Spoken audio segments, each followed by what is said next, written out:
We'll have Grant up first and then Isaiah Nichols. Tom, you want to get us going? Sure. Hey, Grant. I wonder if you guys have your feet back on the ground after all the acclaim and awards and stuff that y'all got last week. How's it been going about getting pointed toward A&M? It's been good. It's been a lot of the guys have really brought a good attitude, and they've really just shown that they weren't about those awards. They were about trying to win football games, and people are trying to take the right steps with knowing that Texas A&M is our next opponent, and that's the only thing that's on our mind. Everyone's really dived into video film probably more than ever, just because we had 2 weeks. It's been really good. We're, as linebackers, we're doing like homework, and we're all sending each other what we're watching every single night. So it's definitely, our confidence is growing, and it's definitely just showing how hard we're working. Nikki? Hey, how are you feeling physically after that week off, personally, and how was that past week different from bye weeks that you've had here? I feel good. This is the best I've felt. I've gotten better and better over the weeks. But other than that, the bye week has it was definitely different just because it was all about getting us healthy. It was all about Texas A&M. In the past couple of years, of what we've done is we've had a lot of Devo and which is development group. All the young guys would go, but the way here we're doing here is like the development guys, like the younger guys, they're getting work in our practice. They're getting work on the scout team. Like, they're making us a lot better. So if you're not getting better when you're getting on the field, no matter what rep you're doing, then you're wasting your time. And that's not what's happening here. We're all getting better. All the young guys are stepping up, but it was different just because we didn't go pads. We didn't do anything like that, but we still emphasize tackling every single day. That's something that we'll always emphasize, and we emphasize defeating blocks every single day. So it's just, we still got our fundamental work, but it was all focused towards Texas A&M. Right. Grant, I was wondering if you could tell us a little bit about what you see out of Isaiah Spiller, their big back, and then also Smith, number 0. He's kind of a change of pace guy for him. Yeah, Spiller is probably the best back we've faced all year. He runs super hard. He hits his gaps. He has the best vision we've seen. He's one of those guys that's going to take more than one person to tackle every single time. I think the reason why he's that good is their O-line is that good. Their O-line is super experienced. We've played against them the past couple of years. I feel like the guys they really play together. They're good on double teams and climbing up to the next line. So it's going to make a team effort to be able to stop him, just the way we've been doing, running and hitting. We have to be able to bring hats to the ball every single time. Nia Smith, he's really dynamic. He's one of their best players on their whole team. A really dynamic guy who can do both outside and inside in the tackles.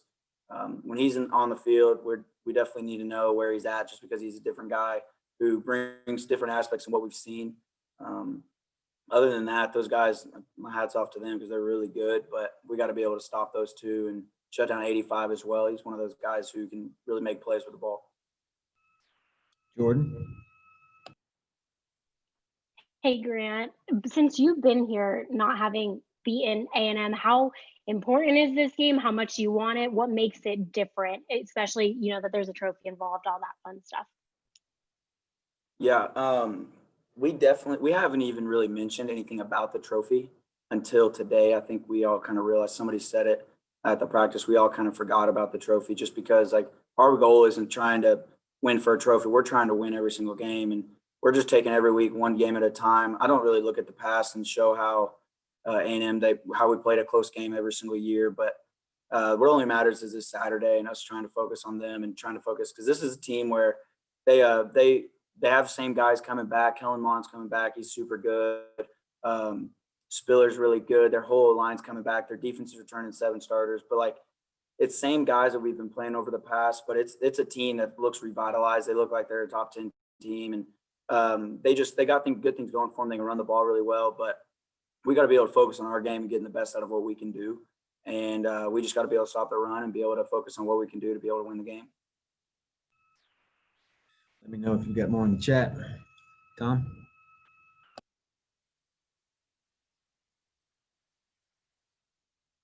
Grant, the tat you got on your left bicep, I'm wondering when you got that, and if that's been kind of a motivating thing for you, waiting your time at Arkansas.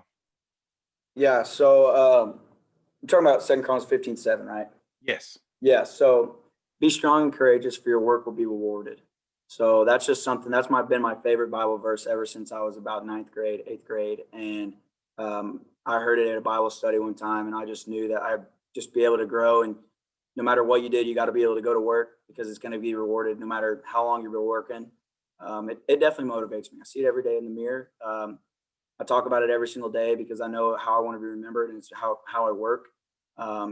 And I'm not in it for the rewards, but I know my hard work will be rewarded. So that's just kind of about that. Do you have the whole verse printed out, or is it just 2 Corinthians? It's 2 Chronicles 15:7. Oh, 2 Chronicles. Okay. I have that right there. Nikki? And how about you personally? Because you got a landslide of publicity last week. How you dealing with that? I'm handling it fine. I actually was just talking, like, this is my first time to talk to y'all for a while. I feel like I've been missing out with y'all. So talking to everyone else, but no, I'm handling it fine. I'm not surprised that I'm getting this because I've been working super hard, but at the end of the day, I'm here for the wins and losses. I don't really care about all that other stuff. I'm a team player. If I have 0 tackles the rest of the year and we win every single game, I promise you I'll be retweeting and posting more about anything than what happened this past couple weeks. Nikki? Arkansas and Texas A&M today both announced that they're going to actually play at AT&T again next year, when they originally said they would try to do home and home. So what are the benefits that you see after having played at AT&T so many times in a row? Are you asking for benefits for next year or benefits like for this year playing at College Station? Just like, what do you see as good for you guys to be able to play in an NFL stadium? Yeah, the benefits of playing in a neutral site is huge just because our goal is playing bowl games. And if we can play in a neutral site one time already in the year, then we'll be able to know how it goes in a neutral site in a bowl game. That's a big advantage for being able to play in a big stadium like that. A lot of people can't say they play in a dome. So if you play in a bigger bowl game, you get to play in a dome or a big NFL stadium like that. So those are two advantages. A lot of people watch those games. A lot of eyes, a lot of NFL scouts are on those games just because, like, one, there's going to be 2 good teams playing there, so everyone wants to watch it. But it's just a good experience. Like, I've played there for the last 3 years, and just being able to say, like, I was on the Dallas Cowboys Stadium, like, that's just a dream. Like, that's just being able to say I did that and be able to tell my kids one day like I got to play there. But yeah, it's a big advantage. I think I hate it that we don't get to have them come over next year, but that's out of my control. I'm not real worried about next year. So I think it's going to be fun to play at College Station. They have great fans. Can't wait to hear the roar. I feel like we've been missing that this year with the so little crowd, but I'm excited for it and looking forward to playing there. Great. I was going to ask you about College Station, but I also wanted to ask you about Jalen Weidermeyer. You mentioned him a little bit, number 85, the tight end. Big kid, 6'5", 265. Just what makes him difficult to defend, both passing game and run blocking? Yeah, he's kind of got it all. He can kind of do both things really well. He likes to stick his nose in there and block. Another thing is he knows how to use his body. And I guess you could say that for run blocking and passing game. He uses his body very well. He knows what type of safeties on him, or knows what type of corners on him or linebackers on him to be able to use his body and go up and get the ball, or use his body in a route, be able to push off a little bit and be able to get back. And you can tell Kellen really likes that connection because he looks for him, and he knows that he has trust in him and knows that he's going to go get it. Trey?